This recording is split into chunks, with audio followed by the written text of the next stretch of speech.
नमस्कार। आप देख रहे हैं बेगूसराय खबर। हमें सौरव कुमार। अभी हम सिमरिया धाम में आए हुए हैं और हमारे साथ महाराज चितात्मन महाराज जी जुड़े हैं। उनसे खास बातचीत करेंगे।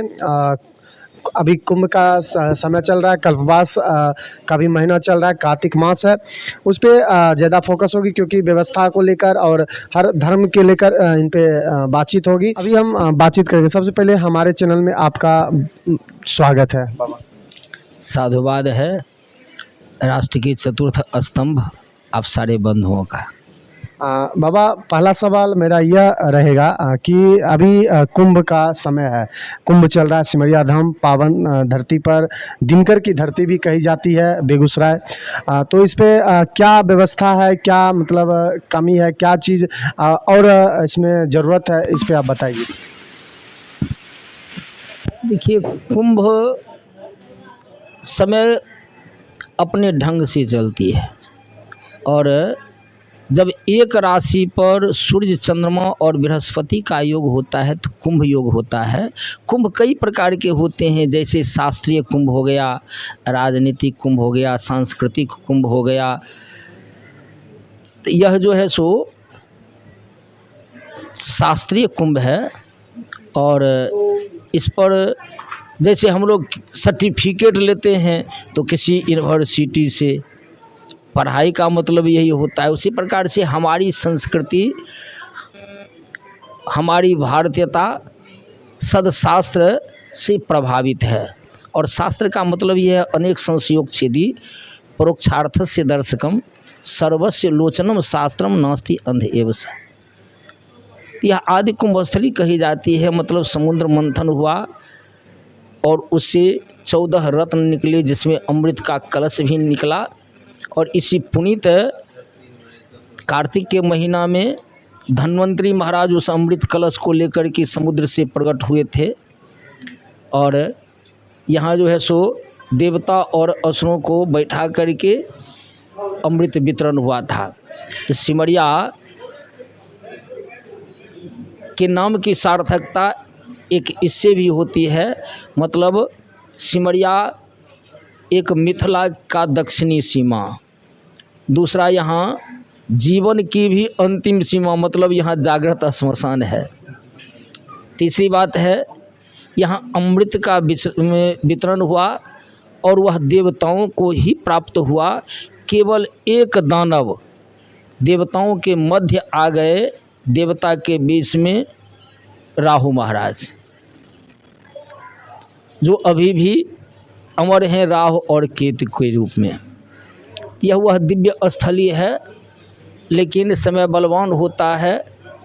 जब हमारी भारत माँ स्वतंत्रता की बेड़ी में जकड़ी, यहाँ की संस्कृति, यहाँ का संस्कार काफ़ी धूमिल हो गया, जो पुनः जागृत हुआ है। और वर्तमान सुशासन में 2017 के महाकुंभ का उद्घाटन यहाँ के माननीय सुशासक मुख्यमंत्री जी के कर कमलों से हुआ। 2011 का अर्धकुंभ और फिर अभी अर्धकुंभ योग चल रहा है। महाकुंभ योग का मतलब होता है एक राशि पर सूर्य, चंद्रमा और बृहस्पति का योग, और अर्धकुंभ का मतलब होता है सूर्य तो होता है लेकिन एक राशि पर सूर्य, चंद्रमा और बृहस्पति तीनों का योग नहीं होता। केवल चंद्रमा जब उस राशि पर आ जाते हैं तो उस समय वह फिर कुंभ योग हो जाता है, जो अर्ध कुंभ की गणना में आता है। जैसे अमावस के समय में यहाँ तुला राशि पर चंद्रमा होंगे और इसलिए वह 2.5 दिन बहुत काफ़ी महत्वपूर्ण होगा। उसी प्रकार से महाकुंभ में भी होता है और इसी प्रकार से इस अर्ध कुंभ में भी। और प्रत्येक वर्ष तुला राशि पर जब तुला राशि की संक्रांति होती है, सूर्य होते हैं, तो यहाँ का कल्पवास होता है। कल्पवास प्रत्येक वर्ष होता है। कितने महीनों का होता है? वह 1 महीने का होता है, संक्रांति से संक्रांति, पूर्णिमा से पूर्णिमा। तो कल्पवास प्रत्येक वर्ष होता है। अर्धकुंभ 6 वर्षों पर होता है, महाकुंभ 12 वर्षों पर होता है और तीनों में शास्त्रीय प्रमाण यही चलता है। और हमारे देश की संस्कृति शास्त्र पर ही निर्भर करता है। और शास्त्र कहा गया है अनेक संशयोग छेदी परोक्षार्थ से दर्शकम सर्वस्य लोचनम शास्त्रम नास्ति अंध एव सह। ज्ञान के बिना सब जो है सो बेकार है। और ज्ञान में शास्त्र को तीसरी दृष्टि कही गई है। इसलिए हमारी संस्कृति विश्व में अनूठी है, सनातनी संस्कृति है और पौरुषेय है। इसको किसी ने बनाया नहीं, और जिसका जन्म ही नहीं हुआ उसकी मृत्यु कहाँ से होगी। मतलब यह सनातन और पौरुषेय है, अनादि है और अंतहीन है। तो यहाँ की अनादिकाल से चली आ रही यह परंपरा जो बीच में लुप्त हुआ, यह पुनर्जागृत हुआ। इसमें राष्ट्र से भी, समाज से भी, धर्म से भी, संस्कृति से भी और सारे पुण्यात्माओं का जिनको भारतीयता पर गर्व है उन सबों के सौजन्य से यह जागृत हुआ। और अभी तो अब यह धीरे धीरे वृक्ष का रूप ले रहा है, बरगद का, जिसको मतलब बहुत बड़ा, जी बहुत बड़ा रूप ले रहा है। और आने वाला भविष्य इसका बहुत ही उज्जवल है। चलिए बाबा, अभी एक व्यवस्था को लेकर सरकार आपकी बेगूसराय प्रशासन की तरफ क्या मतलब कोई त्रुटि भी रही है या सब चीज़ ठीक है? देखिए, व्यवस्था में ये सब तो होता ही रहता है, उतार चढ़ाव, कुछ अच्छा कहेंगे कुछ गड़बड़ कहेंगे।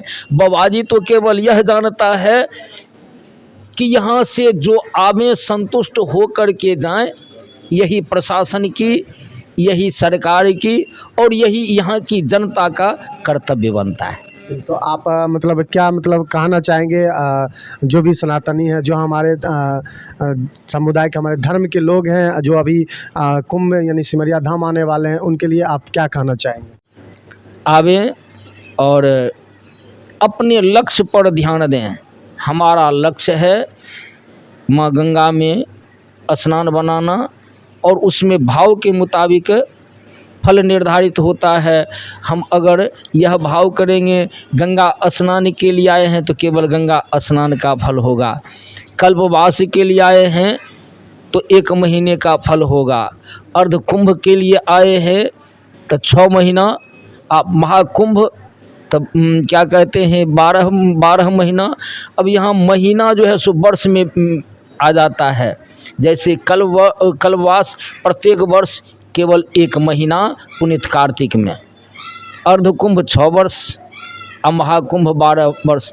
तो अभी अर्ध कुंभ यहाँ का चल रहा है, वे इस भाव से स्नान करेंगे तो 6 वर्ष स्नान करने का उन्हें फल प्राप्त होगा। चलिए, तो बाबा जी का आपने सुना, इन्होंने कहा कि अर्ध कुंभ का क्या महत्व है। तो बाबा आप सब पे अपनी कृपा दृष्टि बनाए रखें। वो तो माता जी से प्रार्थना है कि हम भारतवासी अपने अतीत के गौरव को प्राप्त करें, सब प्रकार से भारत में सुख शांति हो और सब जो है सो